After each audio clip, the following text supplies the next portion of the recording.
Pilah-pilah patung Garuda untuk bangunan kantor presiden di ibu kota negara Nusantara akhirnya diberangkatkan untuk pertama kali ke Penajam Pasir Utara, Kalimantan Timur.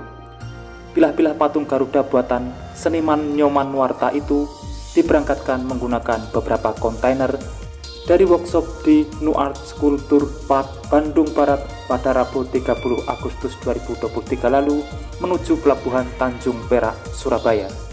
Berikut ini informasi selengkapnya.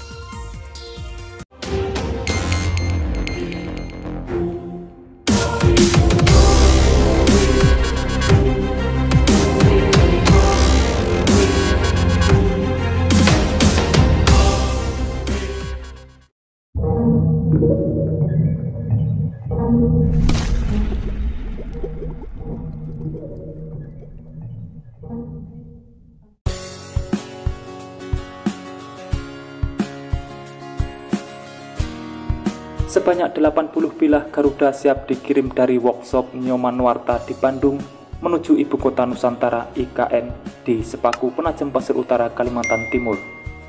Proses perjalanan pengiriman ini akan memakan waktu paling cepat 5 hari dan paling lama 1 minggu. Pengiriman pilah-pilah yang nantinya akan membentuk sayap Garuda ini menggunakan 2 truk kontainer yang berangkat pada tanggal 30 Agustus malam.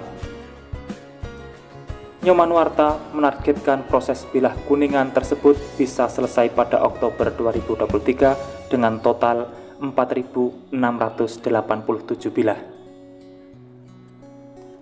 Ia menargetkan bulan Mei sudah terpasang semua, tetapi tergantung dengan struktur utamanya. Ia mengaku masih menunggu itu. Kalau itu on time maka sangat tepat, karena sekarang saja pilah yang dibuat sudah mendekati 4.000 pilah. Nyoman menjelaskan dalam sehari ia menargetkan pembuatan pilah sebanyak 50 hingga 70 pilah tergantung bentuknya. Jika bentuknya simpel, bisa dikerjakan 70 pilah dengan total karyawan sebanyak 300. Tantangan dalam pembuatan pilah-pilah yang nantinya akan membentuk sayap Garuda ini adalah waktu. Bisa dibayangkan saja, pilah sebesar itu dikerjakan dalam waktu kurang dari 1 tahun. Proses pemberangkatannya ini akan menggunakan kapal laut menuju Sepaku dan khusus pengiriman tahap pertama, pilah-pilah yang dikerjakan sejak Maret 2023 ini diperuntukkan bagi segmen 7 dan segmen 8 dari bangunan Istana Presiden. Ketika sampai di IKN, ada proses penyetelan pilah-pilah di workshop yang secara khusus dibuat sama seperti di Bandung. Untuk proses penyetelan pilah-pilah sayap Garuda ini memiliki ketinggian kurang lebih 77 meter dan dilakukan secara profesional. Menurut Nyoman, orang yang dulu sudah sangat berpengalaman kebanyakan sudah berumur, jadi tidak boleh naik. Yang boleh naik umur 38 tahunan, maka ia melakukan training baru dan harus punya lisensi. Supaya tidak merasa kesulitan, dalam proses penyetelan pilah-pilah sayap Garuda ini juga terdapat barcode sehingga memudahkan saat pemasangan dan bentuknya sesuai. Keunikan dari logam kuningan ini secara alami akan mengalami proses patina sehingga hasil akhir istana akan berwarna hijau.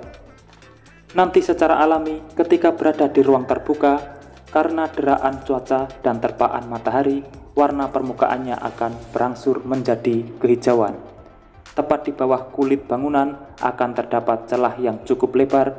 Pada celah-celah itu, ia mendesain tanaman dengan pohon-pohon yang menjulang pada ketinggian gedung. Sebelum bangunan selesai, pohon-pohon tersebut telah ditanam terlebih dahulu. Nyoman mengatakan, istrinya dan para sahabatnya telah menanam kurang lebih 1.000 pohon besar di IKN. Jadi akan terdapat tanaman di dalam gedung. Ini juga untuk memberikan pemandangan yang sejuk di tengah cuaca Kalimantan yang umumnya panas. Ia berharap seluruh proses pengerjaan pilah dan pengirimannya akan berjalan sesuai rencana. Ia meminta doa dari semua pihak, semoga pengerjaan Istana Presiden di IKN berjalan lancar sesuai rencana. Ini akan menjadi peristiwa bersejarah bagi bangsa Indonesia. Keterlibatannya dalam proses desain dan pengerjaan Istana Presiden di IKN Menurut Nyoman Nuarta, semata-mata dilatar belakangi keinginannya untuk membuat dan memberi yang terbaik sebagai anak bangsa. Istana Presiden di IKN diharapkan menjadi magnet baru bagi keadilan dan pemerataan ekonomi di kawasan timur Indonesia. Itulah informasi terkini yang bisa saya sampaikan untuk saat ini. Semoga sedikit banyak ada manfaatnya. Terima kasih telah menonton dan saya pamit undur diri. Wassalamualaikum warahmatullahi wabarakatuh. Sampai bertemu di kabar menarik selanjutnya.